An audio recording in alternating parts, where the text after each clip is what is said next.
오늘은 예수님 오실 때 어떤 징조가 있는가라는 제목으로 말씀을 나누기 원합니다. 성경에 보면 예수님이 말씀하신 대로 주님이 다시 올 그 시기, 그때는 아무도 알 수 없습니다. 아무도 알 수 없다고 말씀하고 있습니다. 오직 아버지만 아신다고 말씀하고 있습니다. 마태복음 24장 36절입니다. 우리 함께 합독합니다. 그러나 그 날과 그때는 아무도 모르나니 하늘의 천사들도 아들도 모르고 오직 아버지만 아시느니라. 이 말씀은 아버지 주권 안에 있다는 거예요. 예수님도 전능하신데 어떻게 모를까? 그게 아니고 아버지의 절대적인 주권이다, 그 뜻이에요. 그래서 아버지가 결정하실 일이다, 그 말이에요. 그냥 문자적으로 받아들이면 전능하신 예수님인데 왜 모를까? 이렇게 질문이 나올 수 있는데 그건 어리석은 질문입니다. 그게 이성으로 반응할 때 그렇게 나오는 거예요. 그 사람이 말이 그렇게 반응하는 것은 이성적이구나, 이렇게 생각하면 돼요. 혼으로 육으로 반응하면 아버지를 위해서 대적한 자가 되는 거예요. 그래서 혼으로 반응하는 게 항상 문제가 됩니다. 이성으로 반응하는 게 문제가 됩니다. 하나님 말씀은 영이요 생명이지 혼으로 반응하는 게 아닙니다. 이성으로 반응하는 게 아닙니다. 이성으로 이해해서 믿으려고 하면 안 됩니다. 영은 이성으로 혼으로 이해할 수 있는 영역이 아닙니다. 영은 믿고 따르는 것이지 이해해서 믿고 따르는 게 아닙니다. 그래서 내 이성이 반응할 때 항상 거기 갈등이 생깁니다. 하던 것도 안 하게 되고, 그리고 믿음으로 반응하지 않기 때문에 불만이 생겨버립니다. 거기에서 항상 혼의 생각이 하나님을 대적하게 됩니다. 그 주님 오실 그때와 그 시기는 아버지의 고난이라는 거예요. 하나님 아버지가 결정할 일이라는 거예요.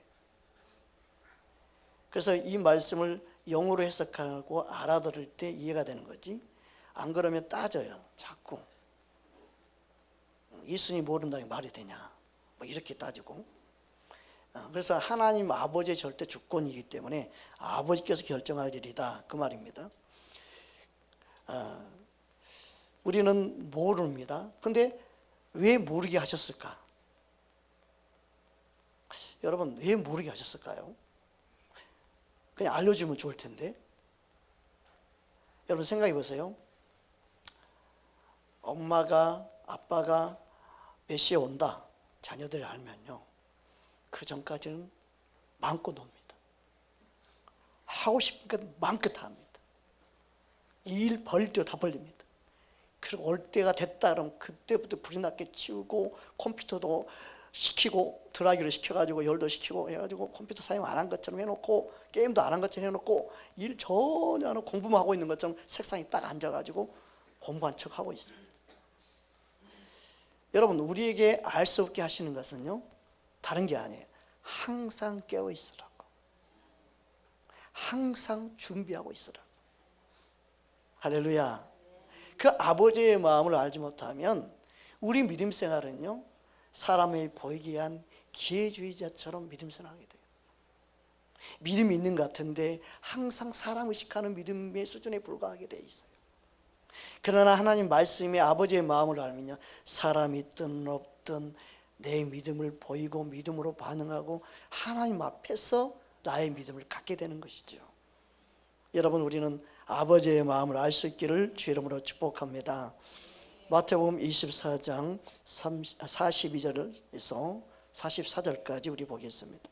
우리 함께 합독합니다. 그러므로 깨어 있어라.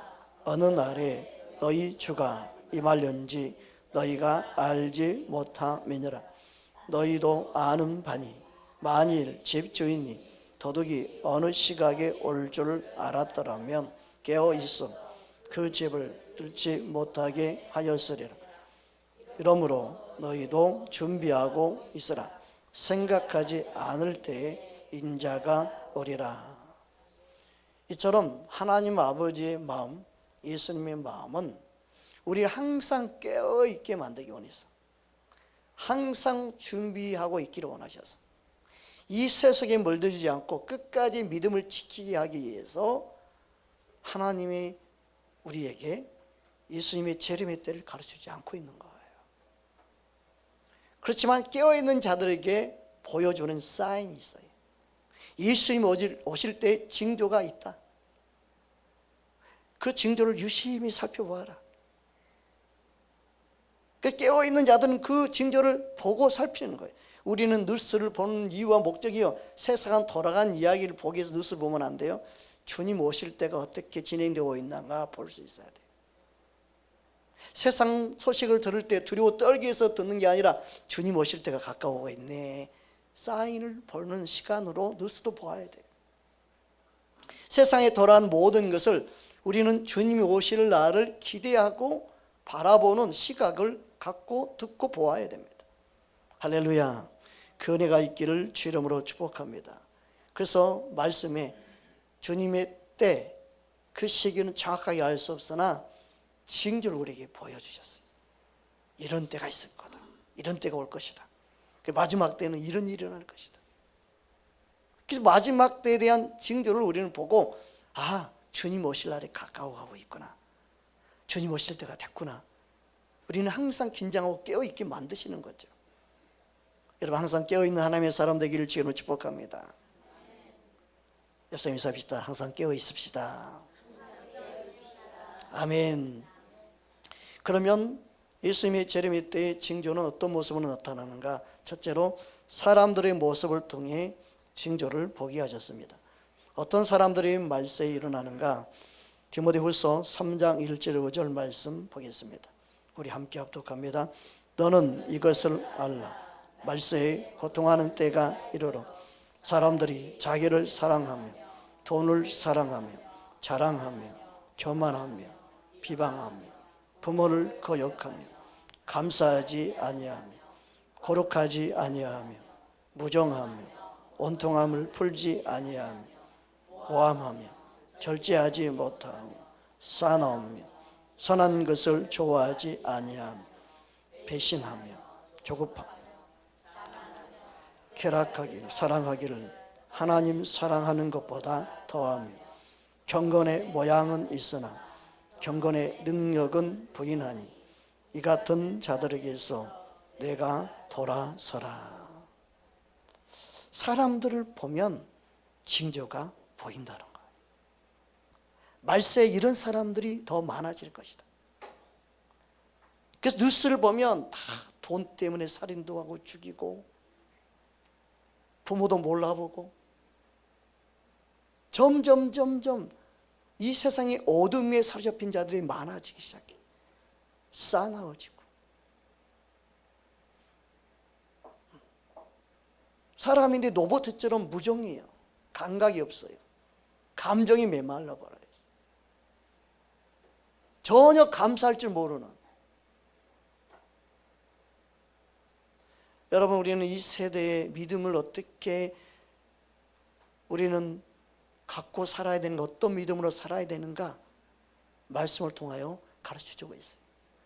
아, 우리는 이 반대로 살아야 되는구나. 우리는 이 세대를 본받으면 안 되는구나. 우리는 무엇을 더 사랑해야 되는지, 하나님을 더 사랑해야 되는구나. 우리 마음이 굳어지는 것을 우리는 원치 말아야 됩니다. 우리의 심령이 부드러운 심령 되기를 원합니다. 주님의 사랑이 우리 안에 오면 주님의 사랑 우리 마음을 녹이죠. 부드럽게 합니다. 그런데 하나님의 사랑을 놓치면 우리의 마음이 굳어져 갑니다. 메말라 갑니다.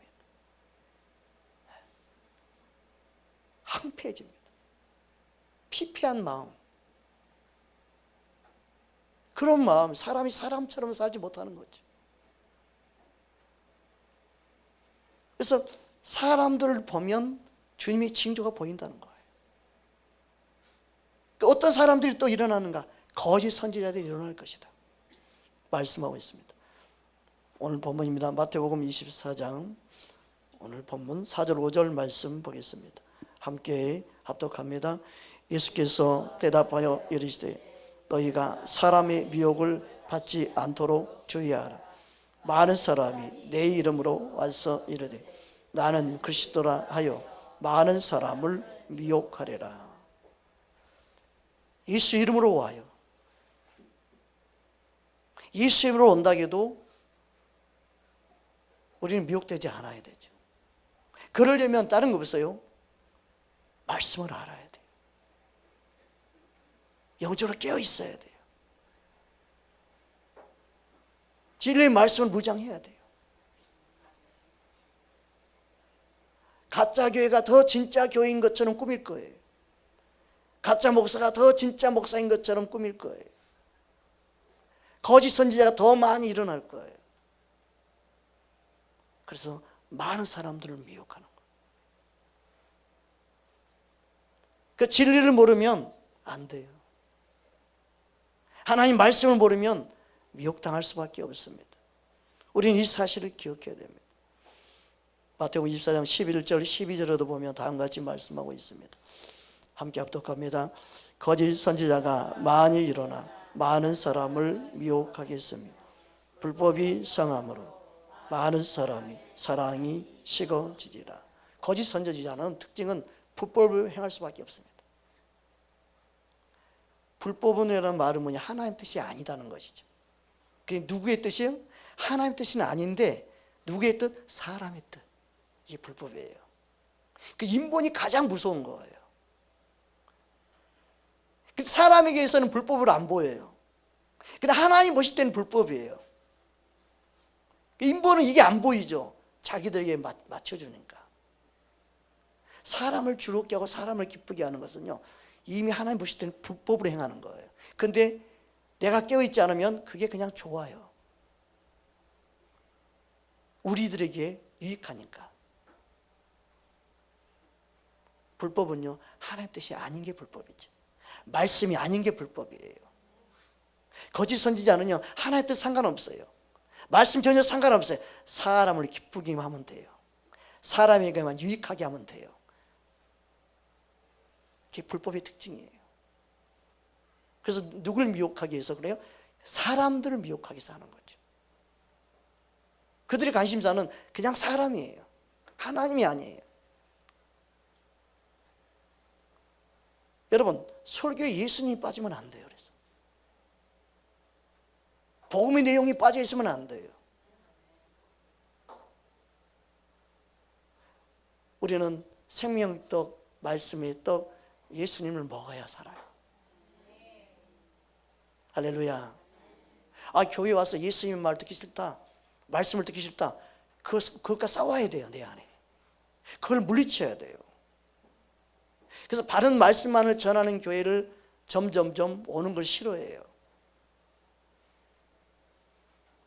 그래서 보십시오. 복음성가라고 복음성가를 부르는데 복음성가 안에 복음의 내용이 빠지고 예수님의 이름이 빠지고 하나님의 말씀이 없는 복음성가도 많습니다.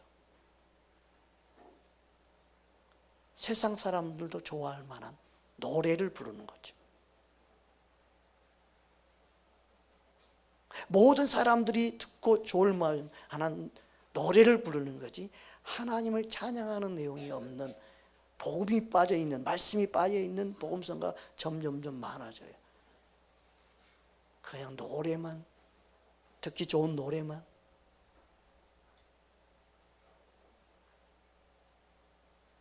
점점점 그런 노래가 교회 안에 더 많이 불려질 겁니다. 왜요? 대상이 사람이니까. 그래서 이단들 특징 보세요. 이단들 특징 보세요. 세상 가요를 가지고 그걸 곡조를 바꾸고 해가지고 그 리듬에 그대로 뽕짝을 교회에서 부르잖아요. 가사만 바꿔가지고. 왜요? 사람을 기쁘게 하려고 하니까. 그 리듬 그대로 갖다가 그러니까 하나님 아버지의 관심이 없으면 그게 좋은 거죠. 그냥 야, 이런 교회도 있네, 딱 내 체질이야 하고 가는 거죠. 여러분, 목회는 그런 틈새 시장을 노리는 게 아닙니다. 사람을 기쁘게 하는 게 아닙니다. 거짓 선지자의 특징은 사람이에요. 그냥 사업이죠. 숫자만 보는 거예요. 그들 내는 헌금을 보는 거죠. 점점점 많아질 겁니다. 그래서 거짓 선지자들이 판을 치면 주님 밑에가 가까워지고 있구나. 너희는 알라 그 말이에요. 그러면 우리는 깨워서 분별해야 된다. 할렐루야. 보십시오. 요즘 드라마나 영화에 나오는 나쁜 역의 특징이 뭐예요? 나쁜 지도자, 나쁜 종교인이 대상으로 나오잖아요. 거기 보면 다 기독교 목사가 다 나와버려요. 언제부터 목사가 나쁜 캐릭터가 돼버린지 모르겠어요. 뭐 사기꾼의 캐릭터, 뭐 거짓종의 뭐 캐릭터가 방송에 정확하게 다 나와버려요. 뒤에 우두머리가 목사야. 거짓된 목사. 그게 당연하게 지금 나와요. 목사가 나오면 저는 안 봅니다. 분명히 캐릭터가 좋은 캐릭터가 아닐 거예요. 알기 때문에. 목사가 등장한다면 좋은 캐릭터를 세상은 반영하지 않아요. 안 좋은 이미지. 그래서 어디 가서 목사입니다 이 말을 못하게 만들어버렸어. 완전히. 좋은 이미지가 조금도 없어요. 그래도 우리는 하나님의 자녀로서 바르게 사는, 세상을 바라보는 게 아니라, 사람을 바라보는 게 아니라 주님만 바라보고 믿음의 자부심을 갖고 더 바르게 믿음의 본을 보이는 삶을 살아야 될 줄 믿습니다. 둘째로, 시대의 상황과 환경을 통해 주님의 징조를 볼 수 있습니다. 지금의 때는 주님께서 말씀하신 대로 노아의 때가 다가오고 있음을 말씀했습니다. 마태복음 24장 37절에서 39절 말씀입니다. 함께 합독합니다. 노아의 때와 같이 인자의 임함도 그러하리라. 홍수 전에 노아가 방주에 들어가던 날까지 사람들이 먹고 마시고 장가들고 시집가고 있으면서 홍수가 나서 그들을 다 멸하기까지 깨닫지 못하였으니 인자의 임함도 이와 같으리라. 먹고 마시고 그 다음에 시집가고 장가하고, 육으로만 반응하는 일이 많아지는 거예요. 이게 세상에서도 아니라 교회 안에서도 반드시 이런 일이 일어날 것을 말하는 거예요. 교회 안에서도 시집가고 장가가고 계속. 교회 안에서도. 노아의 때 홍수가 임할 때 그들이 육이 되었다고 말씀했죠. 영으로 반응하는 모습은 없고 육으로 반응하는 거죠. 육신이 좋은 대로, 육이 원하는 대로.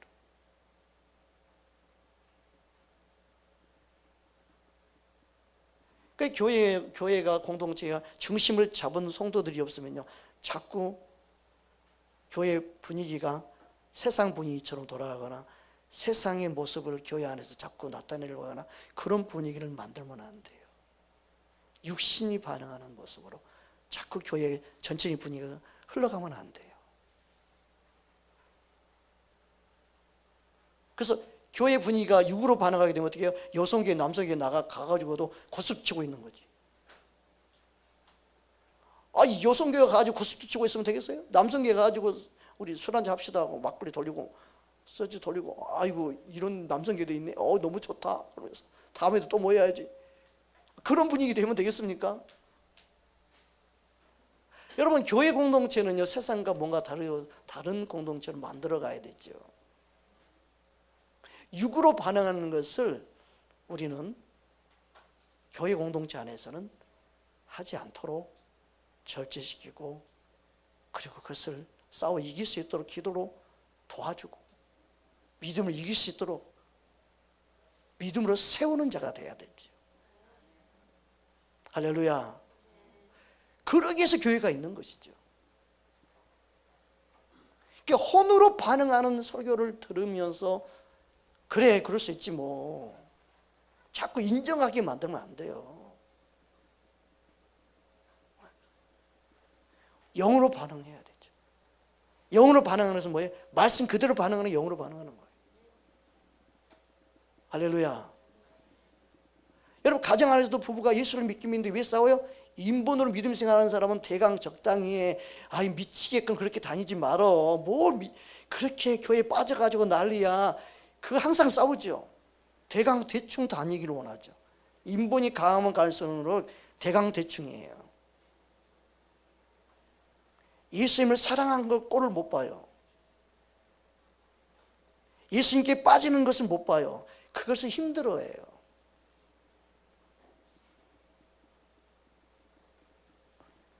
그게 너무나 힘들어요. 그러니까 믿음으로 하냐 하지 않으면 다 악한 거예요. 믿음으로 하지 않으면 육으로 하는 거기 때문에 그게 죄인 거예요. 오늘 저녁에 송구 영신 예배 드립니다. 한 해를 보내고 새해를 맞이하는 게 송구 영신이잖아요. 그런데 그걸 이성으로 육신으로 반응하면 뭐예요? 뭐 굳이 교회에서 그럴 필요 있냐 이렇게 생각하죠. 그러니까 믿음으로 반응하는 사람은 새해를 맞이하기 위해서 금년 한 해 내가 잘 정리하고 새해를 새롭게 시작한다는 마음으로 믿음으로 반응하는 사람은 그게 하나님께 기쁨이 영광이 되겠지만, 인본으로 사람 생각으로 반응하면 굳이 교회에서 그런 일을 할 필요. 그럼 해맞이 가둬야 되고 또 동양 가야 되나요? 그럴 수밖에 없는 사람들을 위해서 믿음으로 반응할 수 있는 송구 영접에 드릴 수 있으면 그게 영으로 더 훨씬 좋은 거 아니에요? 그러면 영으로 깨어있는 사람은 이게 옳다고 말할 수 있어야 되는데, 이성으로 반응하는 사람은 그러면 안 된다고 말만 하죠. 그러니까 자신이 혼에 속한 자임을 드러내는 거예요. 그게 영으로 깨어있지 않으면요 항상 분별이 안 됩니다. 말씀 뽑는 것도 예를 들어볼까요? 말씀 뽑는 것도 점치는 건가요? 그게 점친다고 생각하는 그 사람의 생각이 잘못된 거지. 말씀 하나 뽑는 것도 내가 믿음을 뽑아서 내가 이 말씀 붙잡고 살겠습니다, 얼마나 좋은 거예요? 근데 그렇게 생각하지 못하게 만들어요. 이성은, 혼은 그렇게 생각하지 못하게 만들어요. 안 좋은 쪽으로만 바라보죠. 영으로 반응하는 게 아니라 육신의 혼의 생각으로 반응하게 만들죠.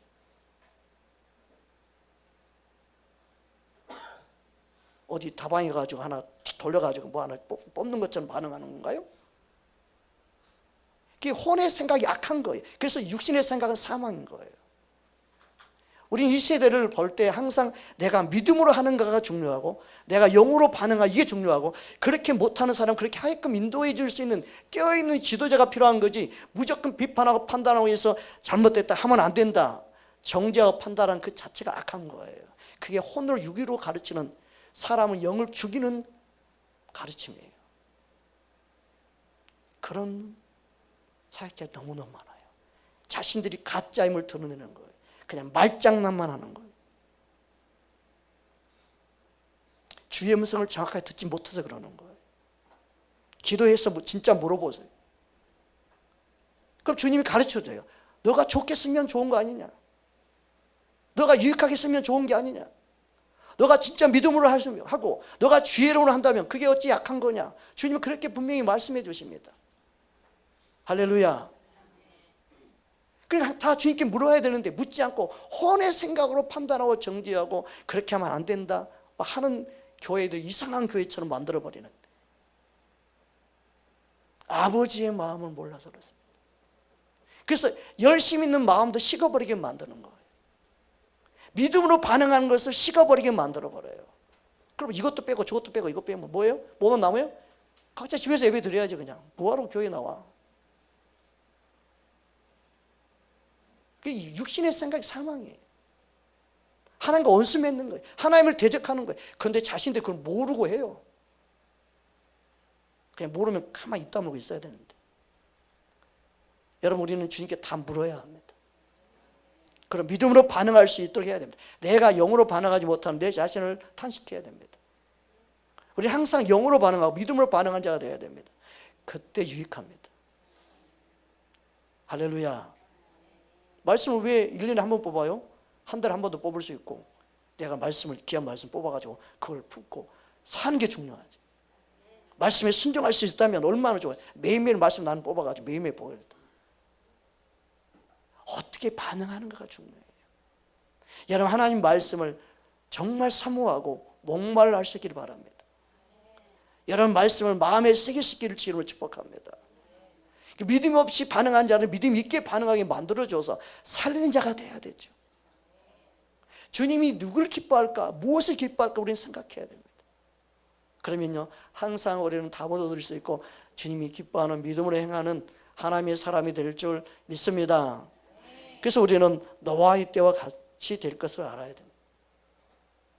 점점점 시집가고 장가갈 일이 많이 생길 겁니다. 점점점 이혼율은 높아질 겁니다. 이혼 안 한 사람들이 찾기 어려울 정도로 이혼한 사람이 많아질 겁니다.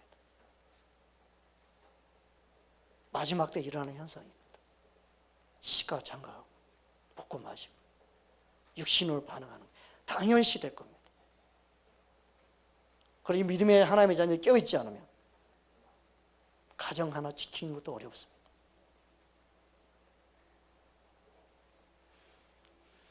또한 어떤 시대, 어떤 상황이 다가오고 있습니까? 점점점 세대가 빨라지는 세대가 오고 있습니다. 그리고 지식이 넘치는 세대가 오고 있습니다. 이제는 학교를 가서만이 지식이 아니라 우리 주변에 모든 사람들이 지식이 넘치게 될 겁니다. 지식이 풍성하게 될 겁니다. 그걸 이미 다니엘 12장에 예언해 놓고 있습니다. 다니엘 12장 4절 말씀입니다. 우리 함께 합독합니다. 다니엘아, 마지막 때까지 이 말을 간수하고 이 글을 봉함이라. 많은 사람이 빨리 왕래하며 지식이 더하리라. 점점 시대는 배우지 않은 것 같아도 지식이 풍성할 수밖에 없는, 한 번만 검색하면, 한 번 말만 하면 모든 자료가 다 나올 수 있는 그런 시대에 살게 될 것입니다. 집에 앉아서 그냥 주인이 뭘 원하는지 그냥 마음까지 읽어가지고 답을 주기도 하고, 점점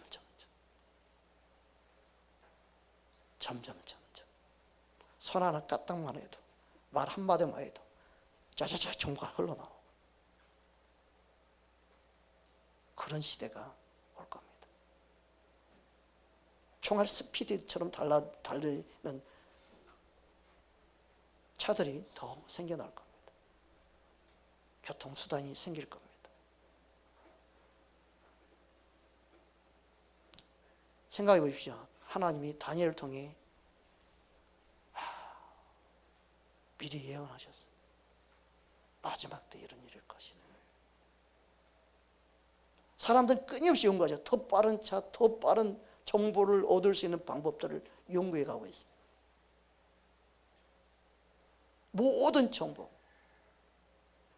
여러분, 우리는 인터넷을 통하여 많은 정보를 얻지만 여러분의 정보도 다 거기에 쌓이고 있습니다. 그걸 아셔야 돼요. 구글 통해 여러분이 하는 모든 정보가 다 올라가고 한 곳에 지금 모이고 있습니다. 누군가 손아귀에 그게 움직일 때가 올 겁니다. 모든 정보가 한 사람 눈에 다 들어가고 보일 때가 올 겁니다.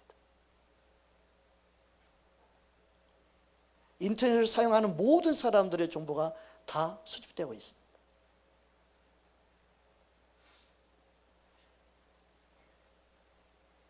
여러분의 모든 것이 다 읽히고 있습니다. 차가 내비를 통하여 이 사람이 어디를 왔다 갔다 하고 어디를 가고 어디서 몇 분 정착을 하고 모든 게 다 수집되고 있습니다. 누구랑 어떤 통화를 하고 누구랑 어떤 대화를 하고 모든 카톡의 내용까지 싹 다 여러분이 누군가에게 다 정보가 들어가고 있습니다.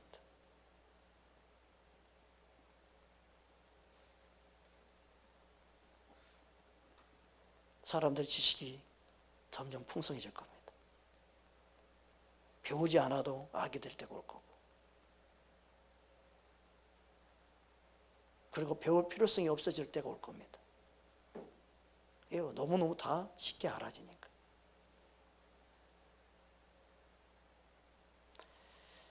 그렇지만 아무리 시대가 발전을 해도 이길 수 없는 게 있습니다. 기근과 지진, 자연재해입니다. 기근과 지진 곳곳에서 일어날 것입니다. 주님 오실 때가 가까우면 가까울수록. 마태복음 24장 6절에 7절 말씀입니다. 우리 함께 합독합니다. 난리와 난리 소문을 듣겠으나 너희는 삼가 두려워하지 말라. 이런 일이 있어야 하되 아직 끝은 아니니라. 민족이 민족을, 나라가 나라를 대적하여 일어나겠고 곳곳에 기근과 지진이 있으리라. 기근과 지진이 있는데 한 번 있다가 멈추겠지 그렇게 생각하지 마세요. 기근이 일어난 지역은 그 땅에 사람들이 바뀌지 않는 이상 계속 그곳에 기근이 일어날 겁니다. 지진이 일어난 그곳에 지진이 사인을 보내주면 빨리 이사를 하고 옮길 생각을 해야지 거기 좀 괜찮게 생각하면 안 됩니다. 그곳에 더 큰 지진이 일어날 때가 올 겁니다. 사인을 봐야 됩니다. 그리고 지진이 곳곳에 일어난 이유는 주님 오실 때가 가까운 거예요. 지금 이미 나라와 나라 전쟁들이 일어나고 있습니다. 끊임없이 전쟁은 일어날 겁니다. 곳곳에. 어떤 기독교 단체는 예수님이 이 땅에 평화의 왕을 오셨으니까 전쟁이 멈추게 기도하고, 물론 좋은 거죠. 그러나 주님 오실 때를 준비하라는 사인으로 봐야지. 평화의 왕이 오신 예수님 때문에 전쟁이 멈추는 게 아닙니다. 그들은 예수님을 정확하게 알지 못하기 때문에 자신의 욕심 따라 행하는 그 삶이 전쟁을 가져올 겁니다. 생각해 보세요. 내 부모가 죽었는데 원수 갚지 않겠습니까? 반드시 힘을 길러서 다른 전쟁을 준비할 겁니다. 끊임없이 전쟁은 일어날 수밖에 없는 거예요. 내 사랑하는 내 가족들이 죽었다. 살아있는 동안 반드시 보복하려고 하지 않겠습니까? 그래서 전쟁은요, 인간의 방법으로 해결할 수 있는 게 아니에요. 반드시 그들을 목숨 걸고 또 공격할 겁니다. 그러니까 전쟁이 일어난 나라와 나라의 전쟁은 멈추지 않습니다. 또 일어납니다. 또 일어납니다. 사람들이 남북으로 분단되어 있는 거 빨리 통일만 원하죠. 그러지 않습니다. 통일이 되면 이 나라는 중국과 러시아와 전쟁이 일어날 수밖에 없습니다. 지금이 우리가 신앙생활 가장 좋은 때를 보내고 있는 겁니다. 이 대한민국이 남북 통일이 되면 더 큰 나라를 상대해야 됩니다. 러시아와 중국을 상대해야 됩니다. 사람들 그걸 못 봐요. 그러나 북한이 그들과 손잡고 있어서 남한 땅이 지켜지는 거예요. 그래서 하나님이 남북이 평화가 이루어지기 좋을 때 평화 통일이 이루어지게 하는 거예요. 그러니까 우리는 그때를 모르지만 기도하는 것뿐이에요. 그래서 힘이 길러져야 되고 더 첨단 무기가 발전되고 중국과 러시아가 꼼짝 못할 나라가 될 때 남북 통일도 되는 게 좋은 거예요. 멀리 보는 눈이 있어야 되는데 그런 눈이 없어요. 하나님이 남한을 사랑하셔서 지켜주시기 위한 가장 좋은 환경에 두셨는데도 북한은 희생하고 있는 거예요. 희생당하고 있는 거예요. 여러분은 감사할 것 정말 많습니다. 북한을 위해서 기도 많이 해야 합니다. 우리는 주님 안에서 믿음 안에 깨워서 다음 세대를 준비하고 주님 오실 때를 준비해야 합니다. 또한 환난의 때에 환난을 만나게 되면 진짜 믿음을 가지고 있는지 가짜 믿음을 가지고 있는지 드러나게 되어 있습니다. 환난의 때에 많은 사람들이 그 환난 때문에 배반하게 되고 낙심하게 될 일이 생깁니다. 마태복음 24장 9절 10절입니다. 우리 함께 합독합니다. 그때 사람들이 너희를 환난에 넘겨주겠으며 너희를 죽이리니 너희가 내 이름 때문에 모든 민족에게 미움을 받으리라. 그때 많은 사람이 실족하게 되어 서로 잡아주고 서로 미워하겠으며. 여러분 생각해 보십시오. 이때 사람들이 실족하게 된다. 믿음으로 반응하지 않으면 실족하게 된다. 왜 우리가 예수를 잘 믿고 있는데 환난이 와? 그 환난 때문에 실족하는 거예요. 그러면 예수 믿는 사람들이 예수 믿는 사람을 배반하는 일이 생기는 거예요. 자기 살겠다고. 여러분 마지막 때는요, 우리의 죽는 것을 두려워하면 안 됩니다.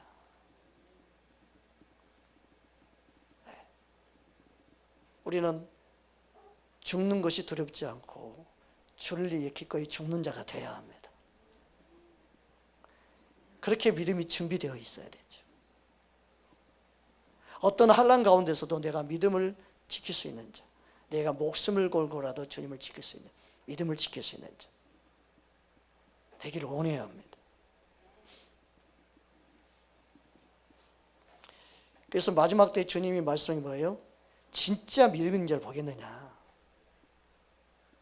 진짜 믿음인 자는 배반하지 않죠. 어떻게 믿는 형제들을 넘겨주겠어요? 그들을 죽음에 내놓겠어요? 내가 죽으면 죽었지 나는 절대 그 일 못합니다. 그게 진짜 마지막 때 믿음인 자의 모습이라는 거예요. 믿음을 배반치 않는 자, 그런 진짜 믿음 있는 자를 주님 오실 때 보겠느냐. 예수님도 탄식의 소리를 하셨습니다. 누가복음 우리 18장 보겠습니다. 누가복음 18장 8절 말씀입니다. 우리 함께 합독합니다. 내가 너희에게 이르노니 속히 그 고난을 풀어주리라. 그러나 인자가 올 때 세상에서 믿음을 보겠느냐 하시니라. 그러니까 주님 오실 때 진짜 믿음 있는 자 보기 어렵다. 그때 환난의 때라면 당연히 보기 어렵겠죠.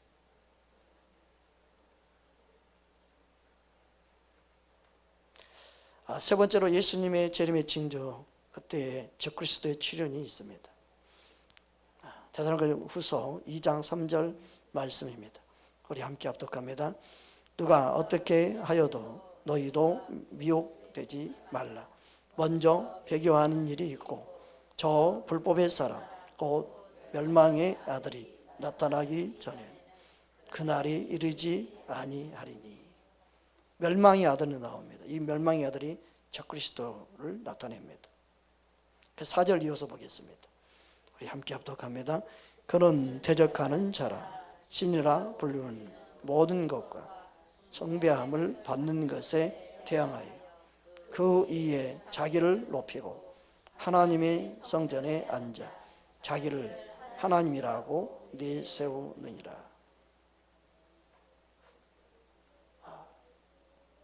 적그리스도의 특징이 뭐냐?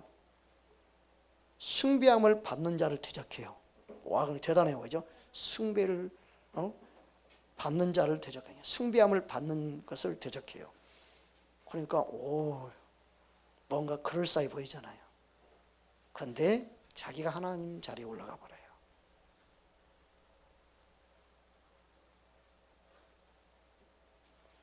하나님의 성전에 앉아 자기를 하나님이라고 내세우리라.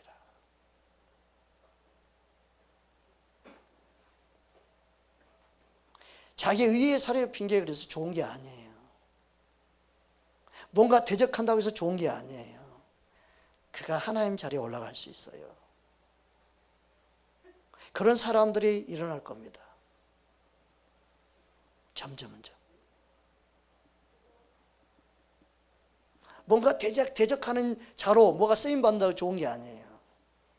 그가 어떻게 반응하는 걸 봐야 돼요.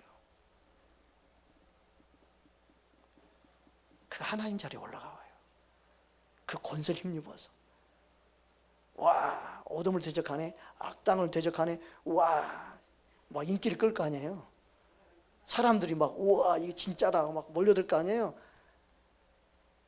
쑥 올라가 버리는 거예요. 이미 이 세상 안에 그런 모습들이 보이고 있습니다.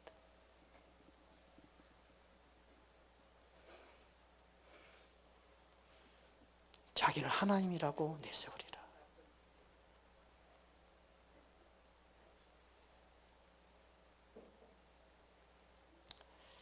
요한일서 2장 18절입니다. 우리 함께 합독합니다. 아이들아, 지금이 마지막 때라. 저 그리스도가 오리라 하는 말을 너희가 들은 것과 같이 지금도 많은 저 그리스도가 일어났으니 그러므로 우리가 마지막 때인 줄 아노라. 이미 저 그리스도가 일어났어요. 그들이 잘하고 있고 그들이 이미 활동하고 있는지 몰라요. 그런데 그들이 뭔가 하나님이라고 내세우며 올라갈 때가 올 거예요. 유럽을 통합하기도 하고 한 나라를 통합하기도 하고 뭔가 권세 능력을 가지고 행하는 자들이 이제 실세를 보일 그때가 올 거예요.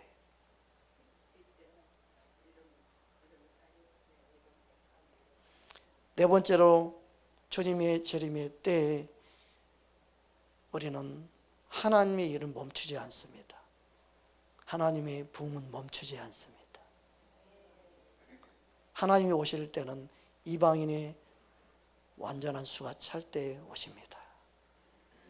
그러나 하나님의 부흥은 멈추지 않습니다.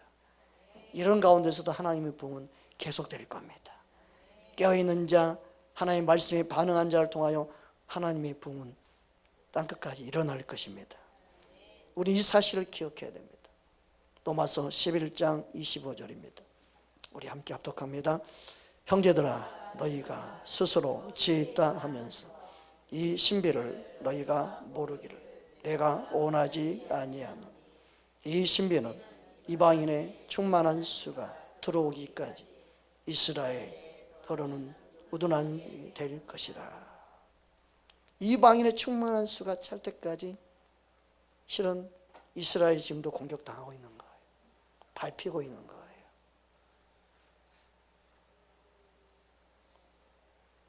모든 땅에 복음이 전해질 때까지. 그래서 예수님께서 천국복음이 온 땅에 전파되면 그때 오신다고 말씀한 겁니다. 마태복음 24장 14절입니다. 함께 합독합니다.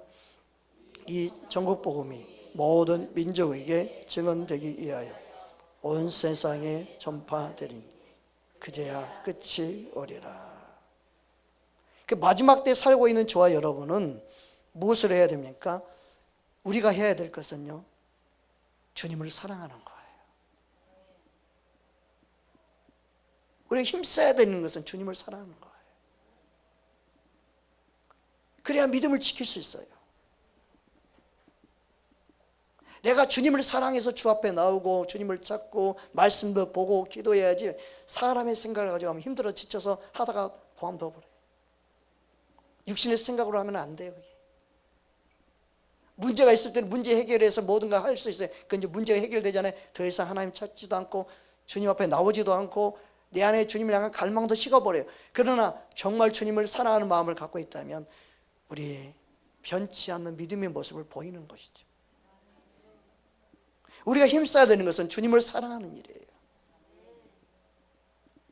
저는 우리 새벽교회에 너무 감사한 게 뭐냐면 주님을 사랑하기 힘쓰는 성도들이 왔다는 거고 와 있다는 것이고 그러기 위해서 힘쓰고 있다는, 그게 너무너무 감사해요. 우리는 주님 오시는 그날까지, 아니 내가 주 앞에 가는 그날까지 주님을 사랑하는 일을 멈추면 안 됩니다. 우리가 힘써야 할 일은 주님을 사랑하는 일입니다. 할렐루야. 고린도전서 16장 22절입니다. 함께 합독합니다. 만일 누구든지 주를 사랑하지 아니하며 저주를 받을지어다. 우리 주여 오시옵소서. 예수님은 자신을 사랑하는 신부들을 반드시 데리러 오십니다. 그들을 구원하기 위해서 오시고 그들을 찾아오십니다. 예수님은 반드시 이 땅에 재림하십니다. 사랑하는 주님을 만나기를 원하는 자신의 신부들을 위해 오십니다. 우리는 끝까지 주님을 사랑하는 신부로 살기로 작정하고 마음을 드리기 원합니다. 할렐루야. 요한계시록 22장 20절 말씀 우리 함께 보겠습니다. 함께 합독합니다. 이것들을 증언하신 이가 이르시되 내가 진실로 속히 오리라 하시거늘 아멘. 주 예수여 오시옵소서. 아멘. 다음에 기회되어지면 대환란에 대해서 요한계시록에 나오는 대환란에 대해서 한번 또 말씀을 나누기 원합니다. 여러분, 우리는 주님 오실 날을 준비하고 깨어 있으므로 아멘 주 예수여 오시옵소서 고백할 수 있는 저와 여러분 되기 원합니다. 우리 함께 찬양하겠습니다.